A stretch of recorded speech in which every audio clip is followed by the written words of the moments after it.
J'étais en Amérique du Sud, j'étais au Maroc, j'étais en Allemagne, j'étais en Suisse, j'étais en Belgique, en Italie. Je n'ai jamais vu aussi pire que Paris.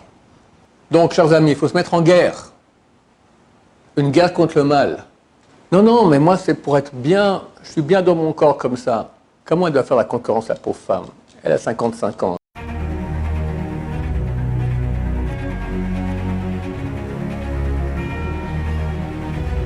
Ce shiur est dédié pour la tchouva de tous les juifs éloignés, et parmi eux, la tchouva de Avner ben Esther Bezrat Hashem. Quelqu'un m'a écrit qu'il a demandé au Yanouka qu'est-ce qu'on doit dire aux juifs français. Et il leur a dit, il faut leur dire de travailler sur la kedusha, la sainteté, les yeux et tout ce qui a à voir avec la pudeur. Il faut comprendre que il y a des membres de ma famille qui vont partir là les vacances, ils vont aller en France. Et il y en a quelques-uns qui sont des bons juifs israéliens qui n'ont jamais mis les pieds à l'étranger. Et j'ai demandé quand on se mette à leur mère que, attention, la France, à mon avis, du peu que je connais le monde, c'est le pays le plus sale au monde, pour les yeux. C'est très joli, tu as les Champs-Élysées, la Tour Eiffel, qu'est-ce que j'en sais moi, d'accord. Mais pour les yeux, pour un bon juif, c'est le pire du monde. J'étais en Angleterre, j'étais en Amérique, j'étais au Canada, j'étais en Amérique du Sud, j'étais au Maroc, j'étais en Allemagne, j'étais en Suisse, j'étais en Belgique, en Italie. Je n'ai jamais vu aussi pire que Paris. Et le Hanouka a dit, c'est ça qu'il faut leur dire.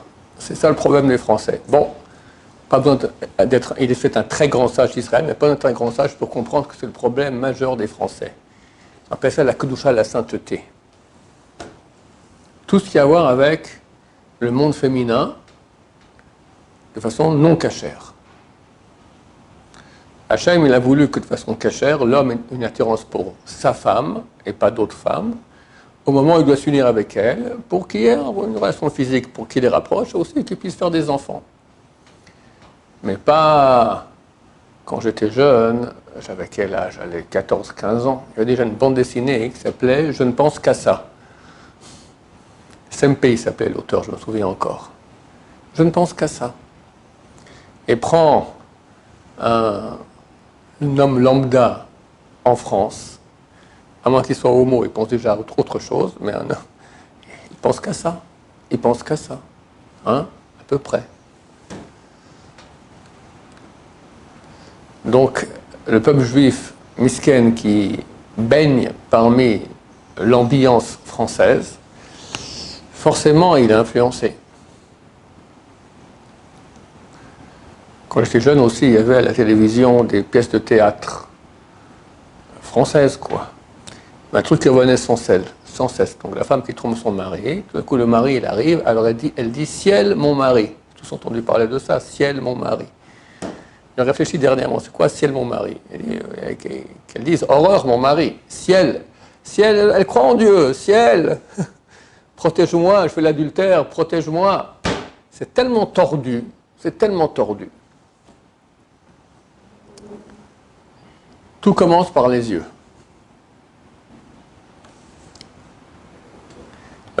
La Torah interdit de regarder une femme en jouissant de sa vue. Qu'elle soit vieille, qu'elle soit jeune, qu'elle soit mariée, qu'elle ne soit pas mariée. La jouissance de la vue d'une femme est interdite.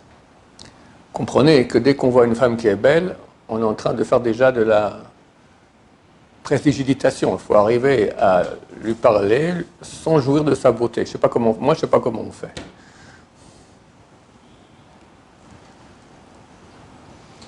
Et si elle n'est pas habillée d'après les lois de la pudeur juive, ce qui est le cas pour beaucoup de juifs, juives hélas aussi, interdiction de la regarder.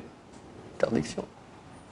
En soi, même si tu dis moi je ne fais rien du tout, pour que tu es déjà devenu un insensible, d'accord? Les gens qui travaillent dans les égouts ne sont plus la mauvaise odeur des égouts. Quelqu'un qui voit, quand je parle des femmes, je m'excuse auprès des femmes bien, quand je parle des femmes en mal, je dis les bonnes femmes. C'est un réflexe que j'ai. Pour les bonnes femmes, c'est les femmes pas bien habillées, d'accord? Quand quelqu'un est habitué à avoir des bonnes femmes toute la journée, ça ne lui fait plus rien. Et ça veut dire que ce n'est pas interdit, c'est interdit. Alors qu'est-ce qui est mieux? De faire des péchés sans cesse, de devenir insensible, ou au contraire de se purifier, de ne pas regarder et de devenir hypersensible? C'est mieux la deuxième solution. Parce qu'on était propre. Quelqu'un qui a le nez propre et les poumons propres. Moi, j'ai commencé à fumer bêtement à l'âge de 12 ans.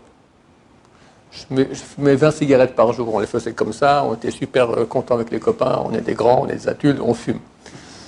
Puis ma mère m'a attrapé en flagrant délit et m'a dit, bon, tu peux continuer, mais tu fais des respirations d'oxygène. Bon, du moment que ma mère me dit, tu peux continuer, il n'y avait plus... Alors j'ai arrêté. Et depuis, je suis devenu extrêmement sensible à la fumée. Quelqu'un fume, je passe à côté, je sens tout de suite une oppression dans les poumons. Pourquoi? Parce que j'ai les poumons propres, au Hachem. On va me dire, mais non, mais c'est mieux alors de le polluer, il faut aussi fumer comme ça vous serez moins sensible. Ouais, mais après, à 60 ans, c'est la nicotine, ça part jamais. Idem, les femmes, d'accord? Quand tu es habitué à voir, tu t'habitues, mais tu pollues de façon terrible ton âme. Et crois pas que ça fait rien, parce que tu deviens un addicté des femmes, en pensée, en regarder ou en action. Quand quelqu'un y voit des femmes, la femme elle est belle, il faut comprendre. C'est comme ça, Dieu a créé la femme qu'elle soit belle. Maradi, il n'y a pas de...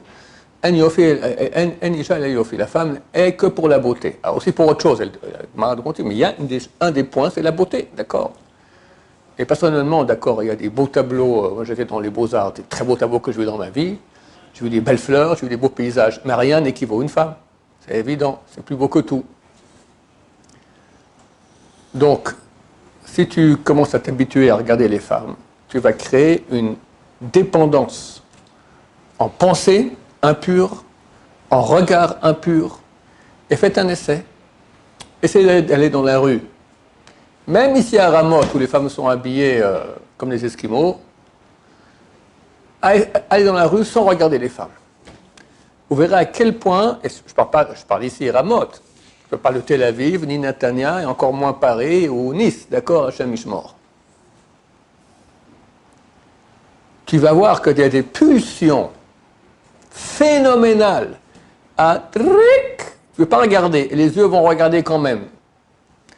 Quand je suis parti pour le premier séminaire de ma vie à l'étranger en France, c'est le séminaire qu'on faisait pour les gens non religieux, hommes et femmes. Donc, forcément, il y aura des femmes pas bien habillées qui vont venir. C'est une question, comment je peux leur parler de Torah en plus? Alors, je pose la question au grand de la génération, le Rav Ben Sion Abba Shaul Zatzal, qui m'a dit, ça dépend. Si les yeux fuient, tu ne peux pas y aller. Si tu maintiens tes yeux, ça va. Ça veut dire, c'est quoi les yeux fuient? C'est très sympa. Il y a une femme, là, elle est en mini-jupe. Attends, je lui parle. Maintenant, moi j'ai une pulsion, tic, tic, d'accord? Mais je veux pas, je suis un juif religieux, je veux pas. En plus, elle voit très bien que je regarde la Chouma, d'accord? Mais qu'elle s'en fout aujourd'hui. Ça les flatte au contraire que le rabbin les regarde, d'accord? Et moi, c'est interdit. Alors, je veux pas regarder. Mais l'œil fuit, tic, tic, tic, tic. C'est très beau à voir. Vous pouvez être avec des hommes, comme ça, quand il y a une femme qui rentre, regardez pas la femme, regardez les hommes. C'est phénoménal. Tic, tic, tic. Et les femmes aussi. Quand une femme rentre, tic, tic. D'accord, c'est beau, c'est beau. En cela est la vraie grandeur. Les grands d'Israël se sont beaucoup sanctifiés à ce niveau-là. Il y a des gens qui m'ont écrit depuis Paris, non mariés, qui m'ont dit, Baruch Hashem, ils sont 100% propres. Franchement, pas chapeau. Chapeau énorme, je ne sais pas, il faudrait un gratte-ciel de chapeau. Je ne sais pas comment ils font. Phénoménal. Et ils ont réussi, et on peut. Donc, chers amis, il faut se mettre en guerre. Une guerre contre le mal. Et comme dans toutes les guerres, c'est comme un match de boxe. Des fois, c'est toi qui mets un coup de poing dans le mal, des fois, c'est toi qui écope. Il y aura des chutes. C'est marqué 7 fois le tzaddik tombe et se relève. 7, c'est pas forcément 7, c'est cyclique, ça veut dire que ça peut être 70 millions aussi de fois. Tu tombes, mais tu te relèves. Le rachat, l'impie, il dit c'est pas pour moi, tant pis. Il tombe une fois, il ne se relève plus. Donc, dans la bataille, comme dans toutes les vraies batailles, il n'y a pas que tu viens un jour, tu es vainqueur et tu as gagné. Ça n'existe pas, ça. C'est vaincre, tomber. Vaincre, tomber. Vaincre, tomber. D'abord, tu te bats. Et Dieu voit ça, et c'est très précieux aux yeux de Dieu. 2, au bout d'un moment, tu vas créer un muscle. C'est pas que tu vas dans la rue et tu regardes. Tu sais, tu fais attention et tu commences à développer une maîtrise de toi que lorsqu'il y a ce que j'appelle un ovni, un objet féminin non identifié, tu arrives ici vers 11h, d'accord? Tu n'as pas regardé encore, mais tu sens qu'il y a un truc. Alors là, c'est la grande bataille. Parce que tu crèves d'envie de regarder. Tu n'as pas encore vu ni la mini-jupe ni rien, mais on sent qu'il y a quelque chose là, il y a quelque chose. C'est une très grande curiosité. C'est une curiosité. Et hop, on va regarder. Oh là là, il ne faut pas regarder. Et puis après, pour voir, oh, vraiment, il ne fallait pas regarder. Tu regardes une deuxième fois, d'accord? Et quand tu es en voiture, c'est encore pire. Parce que, en voiture, tu es obligé de regarder. Alors, si tu fermes les yeux, tu deviens un danger public. Alors, admettons que tu arrives à ne pas voir, mais après, tu as 3 rétroviseurs. Alors, le SRA te pousse au moins dans le rétroviseur à regarder. Ou bien tu vas dans la rue, elle est là, tu tournes la tête, puis il y a une vitrine, tac! C'est une vraie bataille. Une vraie bataille. Je raconte l'histoire que je racontais ici des dizaines de fois. Un jour, je me balade à Paris, Leicester. Il y a un trottoir propre, avec un mur propre. C'est rare, il n'y a pas de photo, rien du tout. Je marche. Pas un moment, je ne sais pas pourquoi, je tourne la tête. Et juste à ce moment, il y a une petite image comme ça, d'une femme pas habillée, avec mon téléphone. Mais c'est pas normal. Je marchais comme ça, je n'ai pas tourné la tête. Pourquoi? Je n'ai même pas vu la petite image. Pourquoi à ce moment, juste, ma tête tourne? C'est écrit dans les livres qu'il y a des millions de démons. Appelez ça, les gens, quand on dit démons, ils imaginent des êtres ailés avec une fourche comme ça. Non, c'est pas ça. C'est des forces négatives qui existent, des puissances spirituelles de mal qui veulent te faire regarder ce qui est interdit. Et tu tournes la tête pour rien au moment où il ne fallait pas. Et celui qui s'est travaillé sur ce point-là verra que ça existe. Que très souvent, tu n'as aucune raison de regarder à l'endroit où il ne fallait pas regarder, et tu tournes la tête et paf, tu te ramasses une gifle dans ta neshama qui est pure. Donc il y a un travail énorme à faire à ce niveau-là. Ce n'est pas une khumra, ce n'est pas une mesure de piété. C'est écrit dans la Torah, on le dit 2 fois par jour dans le Shema Israël. Vous ne vous prostituerez pas après votre cœur et vos yeux. Non, vous ne poursuivrez pas vos cœurs et vos yeux auprès desquels vous vous prostituez. Prostituer. Moi, je me prostitue, ça va pas? Ouais, tu te prostitues à tes yeux. Ils vont regarder, et tu joues, tu regardes. Tu peux aller dans la rue comme ça, aller-retour en ville, tu as fait 1000 péchés. 1000 péchés. Bien pire que manger du porc. Parce que le type qui a mangé du porc, ça va, il va pas en rêver la nuit.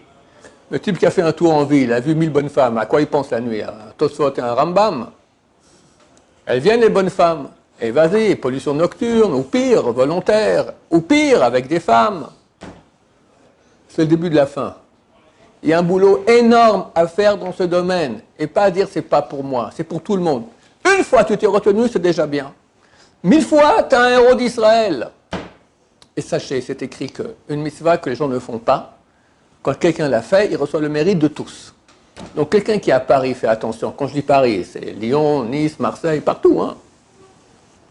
Sans parler des villes, hélas, célèbres dans ce domaine en Israël. Tel Aviv, Netanya, Ashdod, c'est pas mieux. Hélas. Quand tu te retiens, tu prends le mérite de tous. C'est pas une mitzvah que tu as fait, c'est 10 000 mitzvot que tu as fait. Et Dieu dit, regardez, là, ça c'est un enfant à moi, c'est un héros. C'est un soldat d'Israël, c'est un des vrais commandos. C'est ça la vraie bataille. Plus que cela, de cette bataille dépend la bataille au front, à Gaza ou à Hezbollah. Plus il y a de sainteté dans le peuple d'Israël, plus Dieu nous protège. Dieu est avec nous. On a une promesse que la Shrina, la présence divine est avec nous et nous protège. Comme on dit, le soir de Pessah, dans la Haggadah. Vihi Amda. Les gens le disent même en chantant, une très belle chanson là-dessus. Vihi Amda, grâce à elle, Shebachol Vador, qu'à chaque génération, Omdim Alel Lacholotenu, des gens se lèvent pour nous anéantir, et Dieu nous sauve de leurs mains. Chaque génération, ça ne rate jamais. Tu n'as pas une génération, tu n'as pas un type qui s'est levé avec une idée originale que personne n'a jamais pensé à ça. On va anéantir le peuple d'Israël. Maintenant, ça devient la France, la Belgique, le Parlement européen, d'accord. Avant Nasser, non, avant Ahmadinejad, l'Iran, avec toutes leurs plateformes ici, Hezbollah, Hamas autour de nous. Avant Nasser, la guerre des 6 jours, avant Staline, avant Hitler, avant les tsars de Russie, le KGB, toute l'histoire. Il n'y a pas une période de l'histoire, il n'y a pas quelqu'un qui a dit dans son programme politique la fin du peuple d'Israël. Et nous, on est là. Et eux ont disparu. Grâce à quoi? Grâce à elle. C'est qui elle? La Kabbalah dit c'est la Shrina, la présence divine qui est là avec nous. Maintenant, il y a un verset dans la Torah où c'est écrit que Dieu va nous quitter. La Shrina va partir, elle va fuir. Il y a certains péchés qui font que la Shrina part. Et là, on est la proie de nos ennemis. C'est pas manger du porc, c'est pas Chilou Shabbat, c'est pas quelqu'un qui mange à Kippour, c'est pas la Shonara. C'est marqué une seule fois. Dieu ne verra pas en toi une nudité. Veshav me'acharecha, et te fuira. La nudité. Pourquoi Sarah se bat qu'il y ait tellement de femmes pas bien habillées, qui se battent pour autre chose, qu'elles aient tous un appétit fantastique pour le jambon, pour les crustacés, pour les serpents. Allez, vas-y. Tu vois, c'est pas très à la mode. On aura des sushis de serpents comme ça toute la journée. Génial. Non. Mais les habits à moitié nus, c'est international. Parce que les forces du mal savent qu'il y a un seul moyen d'attraper le peuple d'Israël. Il faut que la présence divine parte.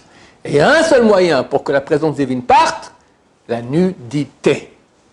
La femme qui va habiller en manque de pudeur et l'homme bêta, crétin, pauvre type, qui regarde. Ça fait partir la présence divine. Et qu'est-ce qui se passe? Un mort, 2 morts, 10 morts, un bâtiment qui a explosé avec 8, 15, 10 personnes dedans, Hachem Mishmor. Et tout le monde pleure. Pourquoi Dieu nous fait ça? Mais mon cher ami, il n'est même pas là, Dieu, il est parti, il a fui. Comprenez l'importance des choses. Le Shulchan Aruch écrit qu'il n'y a pas de péché plus grave que la semence en vain. Alors il y a involontaire en pollution nocturne ou volontaire. Mais tout ça vient de quoi? Ça commence par les yeux. C'est évident.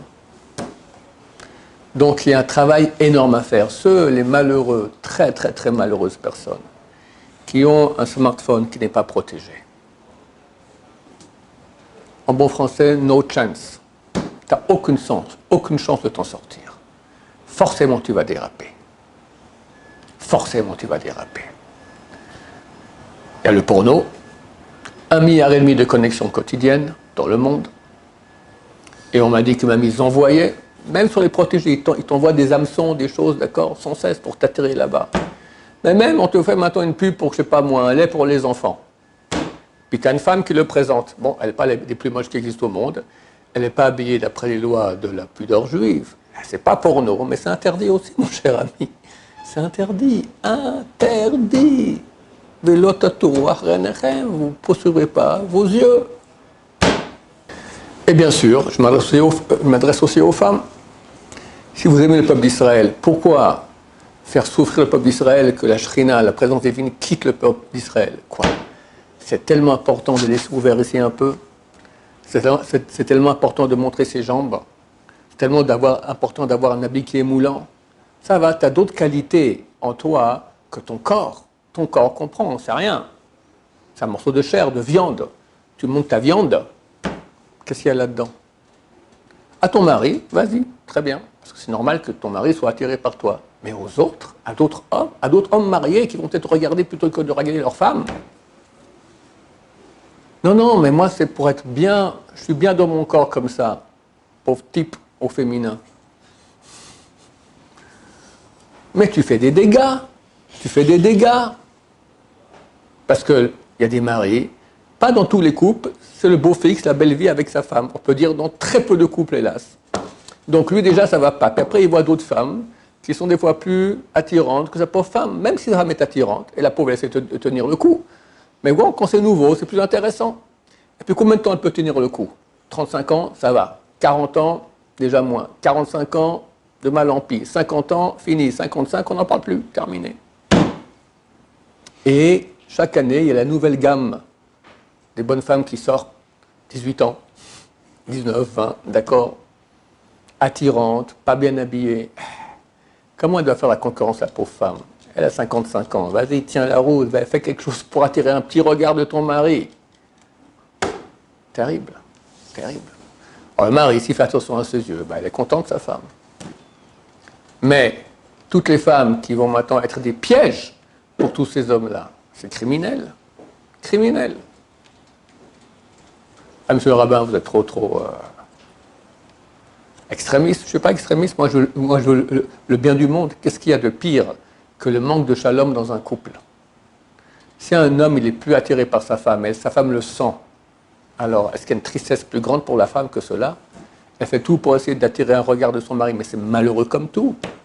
Tu veux être associé à cet acte malheureux parce que tu dois montrer un peu de ton corps. Mais il n'y a pas de mot plus terrible pour qualifier cela. La qualité d'une personne, il faut savoir, dans ce monde-ci, c'est toujours dans l'intériorité. Le monde du mal, il est extérieur. Le monde de la vérité, il est intérieur. La vraie richesse qui est en nous est toujours intérieure, pas extérieure.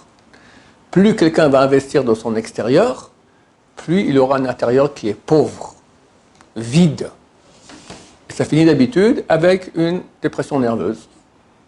Parce que la personne sent qu'elle est vide, elle n'a rien.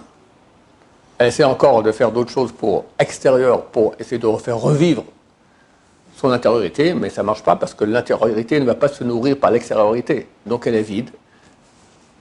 Antidépresseur. J'ai dit un tiers l'autre jour en France, on m'a dit c'est beaucoup plus. Pourquoi? Parce que si c'est le monde le plus grand de la débauche, on va dire, de l'extériorité féminine, la France, et bien c'est aussi parallèlement le pays le plus, je crois, le plus grand consommateur d'antidépresseurs au monde. Ça va tout à fait complètement ensemble. T'investis dans l'extérieur, tu restes extérieur, tu n'as plus d'intérieur. Tu n'as plus d'intérieur, dépression. Au contraire, quelqu'un qui ne va pas développer son extériorité féminine, au contraire, elle va cacher cela.